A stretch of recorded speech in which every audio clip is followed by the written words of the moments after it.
ऐसे वक्त में जब नीतीश कुमार, ममता बनर्जी और अरविंद केजरीवाल इंडिया गठबंधन में कांग्रेस के खिलाफ गोलबंदी में जुटे हैं, अखिलेश यादव भी कांग्रेस को आंख दिखा रहे हैं। ऐसे मुश्किल वक्त में सोनिया गांधी, राहुल गांधी जैसे नेता, राजनीति के चाणक्य के नाम से जाने जाने वाले शरद पवार से इन दोनों गुरु ज्ञान लेने में जुटे हैं। इंडिया गठबंधन की बैठक हो या विपक्षी दलों की बैठक, दोनों नेता पवार से गुफ्तगू करते दिखे। इंडिया गठबंधन की बैठक हो या फिर जंतर मंतर पर विपक्षी गठबंधन के नेताओं का प्रदर्शन, हर जगह राजनीति के चाणक्य कहने जाने वाले शरद पवार को खूब तवज्जो मिल रही है। जंतर मंतर पर चल रहे विपक्ष के प्रदर्शन में भी राहुल और शरद पवार एक दूसरे के करीब बैठे थे। इस तस्वीर में राहुल पवार से बातचीत करते दिख रहे हैं। दरअसल हाल ही के दिनों में पवार और कांग्रेस के बीच काफी नजदीकी देखने को मिली है। पवार के बाद 6 दशक से ज्यादा का राजनीतिक अनुभव है। जाहिर है राहुल को वो कुछ दाव ही बता रहे होंगे। एक वक्त था जब सोनिया गांधी के विदेशी मूल का मुद्दा उठाकर कांग्रेस छोड़कर अलग पार्टी बनाने वाले पवार का इन दिनों सोनिया गांधी से भी अच्छे रिश्ते हैं।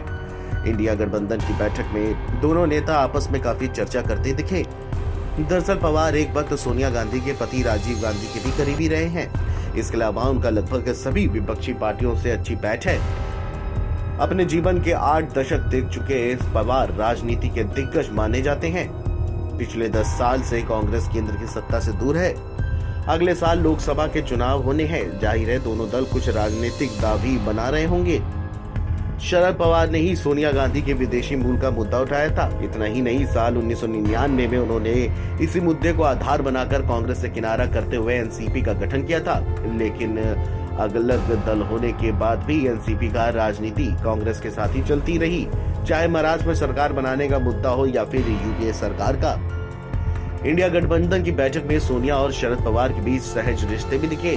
हाल ही के दिनों में एसपी, जेडीयू, टीएमसी और आम आदमी पार्टी ने कांग्रेस को आंख दिखाई है। पवार के इन सभी दलों से रिश्ते अच्छे हैं। 24 के चुनाव से पहले पार्टी किसी कीमत पर कमजोर नहीं दिखना चाहती। ऐसी स्थिति में पवार कांग्रेस के संकट मोचक भी बन सकते हैं। गठबंधन की बैठक में कांग्रेस के अध्यक्ष मल्लिकार्जुन खड़गे और पवार में भी काफी बातचीत होती हुई दिखी। इस बैठक के बाद कांग्रेस ड्राइविंग सीट पर दिखी। खड़गे ने पीसी में इंडिया गठबंधन की योजना का ऐलान किया। हालांकि बैठक में पीएम पद को लेकर कोई सहमति नहीं बन पाई। एक सच ये भी है कि पवार भी लंबे अरसे से पीएम की रेस में रहे हैं।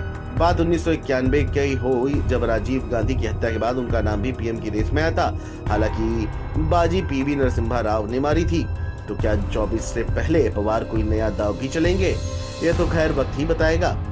वहीं जंतर मंतर पर प्रदर्शन के दौरान भी खड़गे और पवार अगल बगल बैठे रहे। दोनों नेताओं में काफी देर तक बात होती रही। खड़गे ने यहाँ बीजेपी पर जमकर हमला किया। कांग्रेस को ये अच्छे से पता है कि पवार का अनुभव 2024 के चुनाव में दोनों दलों के काम आ सकता है। यानी ये केवल गुफ्तगू नहीं, उससे आगे की बात लग रही है। Video desk, NDT online.